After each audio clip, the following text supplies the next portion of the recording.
Hey guys, and welcome back to my channel. My name is V Yeek, where we talk about wisdom and spiritual concepts to help you live your best life so that you're vibing, so that you're thriving. And today I thought, you know what, I'll look into something that's kind of paradoxical, which is, can success and spirituality go hand in hand? And I know that there are a lot of spiritual people out there, and I, was sort of stuck in this paradox myself. And if I think long and hard enough, I sometimes can get back in that confused state. But Deepak Chopra's The Seven Spiritual Laws of Success really helped me navigate those two worlds and how we can really achieve success in a more fun and effortless way if we actually bring in spirituality into the way that we go after things, into the way that we want to achieve. I'll also share with you how these seven spiritual laws of success has transformed my life and the way that I go about achieving success.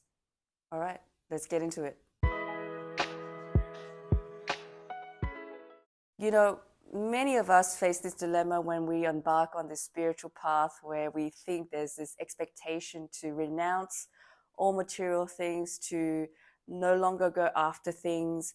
And I think spirituality, if you are using that as a way of getting yourself aligned to your purpose, to your calling, to, or even just aligned to how you are expressing yourself in the world that is authentic to you, then that is success, and then that is abundance, and that will in turn, as a bonus, translate to more material wealth.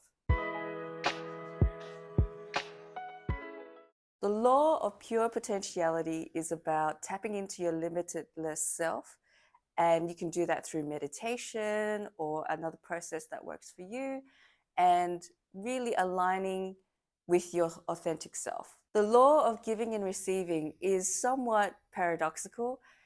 He suggests that we should let go of the outcome and give without any expectation of return. And often than not, you will get all these beautiful things in return in abundance without you having expected. The law of giving and receiving also ties into the next law, which is the law of karma, which is cause and effect. So whatever energy that you put out into the universe, you'll get back. I'm sure you've heard of that before.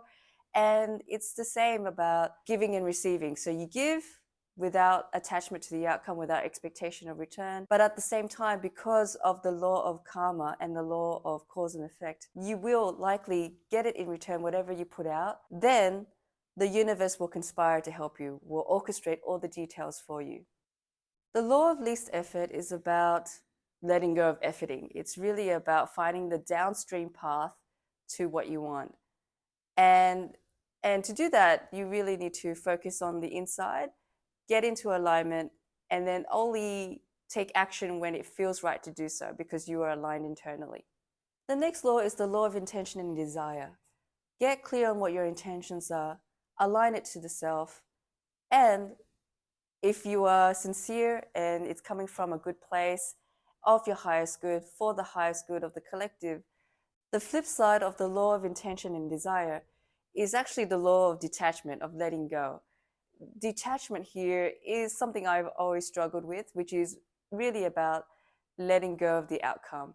Do your thing, enjoy the process, be authentic, be genuine, and forget about it. Just don't expect anything.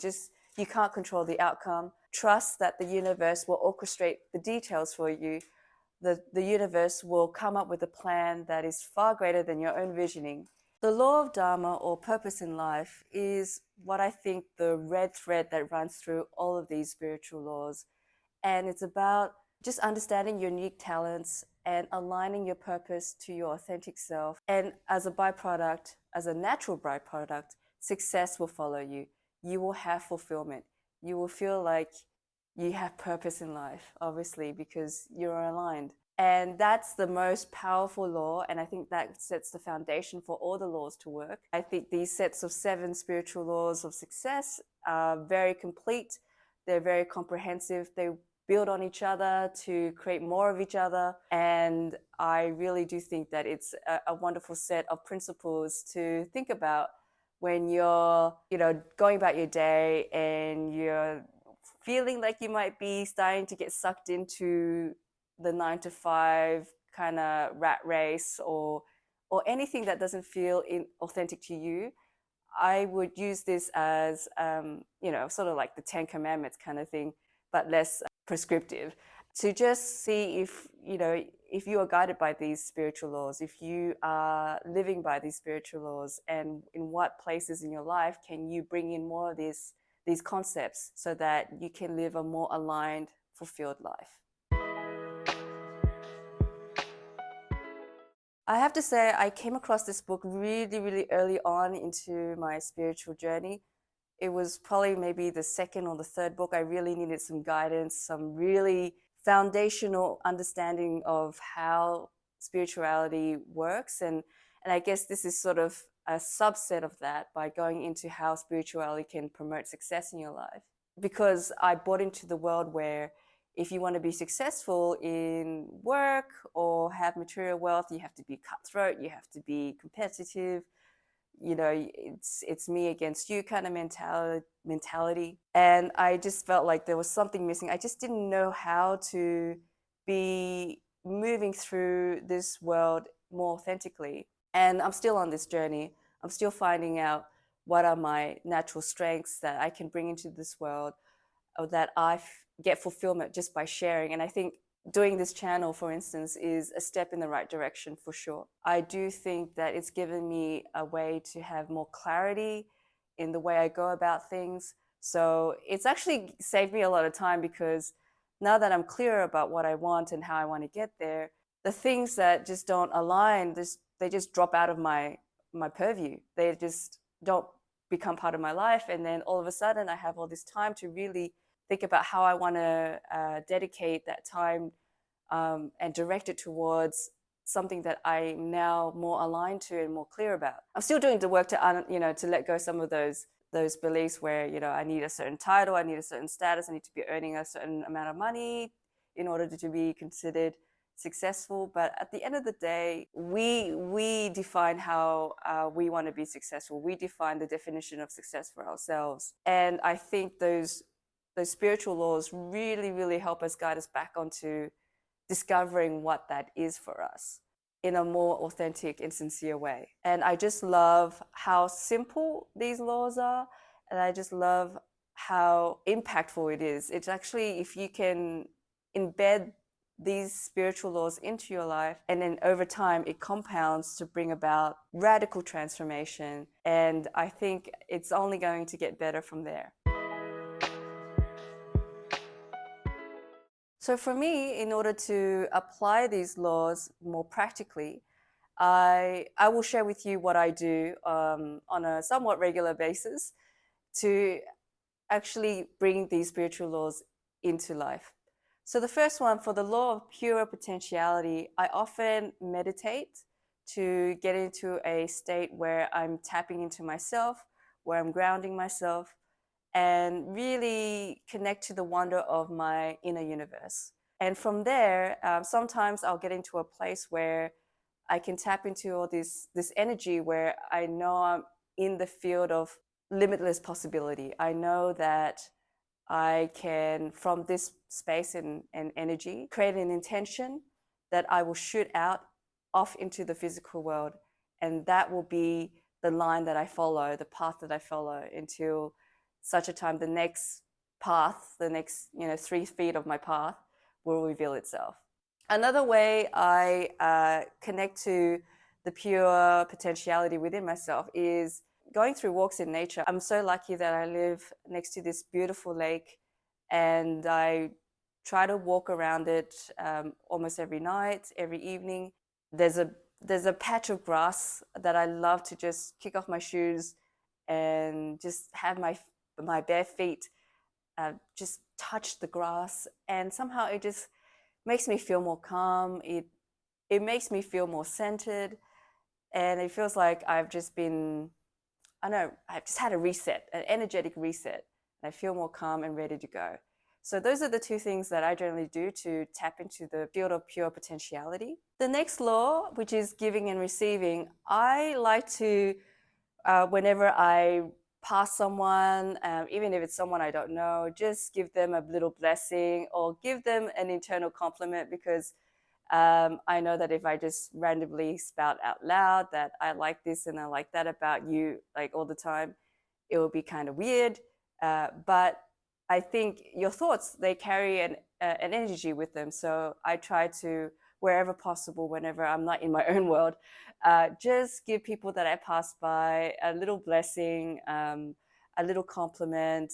And, a lot of times I've noticed that I think people just respond to it energetically without knowing. They just smile to themselves in the elevator as I'm, saying, I really, really like your shorts, man, or I dig the way that you carry yourself, and I feel your energy. And somehow people respond to that without knowing. So that's really cool. I also am trying to think about my friends, and I know what's going on in their lives, and I see something that might benefit them, even if it's a blog article or a contact, or just giving them a call randomly. I will do it. And again, I have no expectation of a return, especially with like the little thoughts that I send out.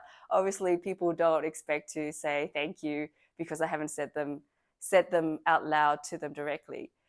And yet I find that I get a real, fulfillment from saying these things, just because it's just a nice thing to do, and it actually is aligned with who I am. For the law of karma, I like to just think about what it is that I want in the future, and if I want more love, then I'll try to give more love. If I want more support, then I'll try to give more support to the people around me. So again, it's really about understanding that you get back what you put out. And so what do I want to get back? I want to get back XYZ. So I'll put out XYZ. And through the process of doing that, you actually just automatically feel better within yourself, which is an amazing byproduct. So for me, in order to apply the law of least effort, I really need to remind myself that I need to go back inside and really get clear on what is my intention. And then only from that intent do I act. And normally, it really feels effortless when I take action in this way. And also just having fun, because when you're in joy, when you're having fun, things just happen really easily and you just don't know where the time went. Just like filming this video, I get into a mode where, once I get over my nerves and once I, get out the initial stumbles, I actually have fun, and I really sink into this mode where I'm just connecting. I enjoy speaking about these concepts, and just the feeling that maybe it could help someone who is listening out there is already very joyful for me. For the law of intention and desire, I really take some time to get clear about what it is that I want. And I guess this sort of leans into, manifestation techniques and whatnot, but having clarity about what you want and feeling into those details as if it's already occurred, then I can step back and the universe will orchestrate the details for me. It's very liberating. Again, it helps with the least effort kind of law, where if you get clear, you already feel like it's in existence, and you sit back and you just wait for the order to arrive. You're not expending that much energy. And then when it does come to you, and often in the most unexpected ways, you get a real thrill out of it. You're like, wow, that really worked. So, and I didn't have to spend so much effort in doing it either. And this really ties into the law of detachment. I get it. I go back and forth sometimes about, oh, I really need to take action or else this thing will never happen. And in some ways, practical things in life work that way. Setting up that appointment, you have to drive yourself to work or whatever it is, otherwise you're not going to be transported there. It's not talking about that. The law of detachment is really talking about your energy in the way that you go about things. Focus on the process rather than the outcome is probably the real crux of this law. And you just have to just really find the joy and the fun in what you're doing right now, and just trust that whatever outcome comes is what's best for you. Finally, the law of Dharma, which is about finding out your unique talents and using them to serve others. I'm still on that journey. I'm still finding out what those talents are and to share them unreservedly in service of others. And I think, again, this is the right path. It feels right to me. And as I'm loving to love the process, as I'm building up my skill, as I learn more about the spiritual world, I think, within time and consistency, it will converge to a point where it's a better offering than what it is now. And hopefully people will respond to that and success will follow. So just to recap the 7 spiritual laws of success and how to apply them in your life, the first one being the law of pure potentiality. Meditate, go for a walk in nature, put your feet on the grass. That really helps me. The second law, the law of giving and receiving. I like to do that by giving compliments to people silently and watch what happens. I also have a think about what can I give to my friends that are unexpected. And anytime I can give something, then I will. The third law, the law of karma, I just think about what it is that I want to get back and try to give those things. And the law of least effort, again, I just try to step back. I just try to just work on my inner world and be aligned, and everything else will just become more easy breezy from there. With the law of intention and desire, I try to remind myself of what it is that I really want and set a clear intention. The law of detachment, again, it's not really something that you do. You just have to sit back and trust and keep up the faith. The law of Dharma, which is about finding out what your unique strengths are and sharing that with the world. So if you haven't read this book, I really encourage you to read. It's a very short read. It's beautifully written by Deepak Chopra, of course, and this can set a really good foundation for you in understanding how to move through your life and how to attract success. That's it, guys. If you find this useful or interesting in some way, or if you've read this book and you want to tell me how you've applied these concepts into your life, please comment down below. Please like and subscribe, and I'll see you in the next one. Ciao.